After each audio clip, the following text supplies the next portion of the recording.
So, yun na nga guys, dapat tayo matuto ng magbibit sa riba at sa para kapag marunong na tayo, hindi na tayo magbabayad ng malaki sa labas. Mahal na ngayon magpagupit. Sa iba, 150. Sa iba, 200. Lalo na sa mall, libo or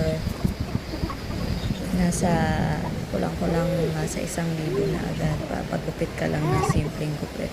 So yun, manood lang tayo sa YouTube ng mga tutorial at para matuto tayo. Siyempre, kailangan nyo rin guys bumili ng mga kagamitan gaya ng razor, suklay, gunting, at complete set. Meron na yan sa Shopee guys or sa TikTok or Lazada. Meron na kayo mabibili sa murang halaga lang. Siyempre, piliin nyo ng razor is yung matibay na, yung heavy duty na para in case man na mapaglaruan or mapakilaman ng mga anak nyo ay hindi basta-basta masisira. So yan guys, enjoy watching. Thank you.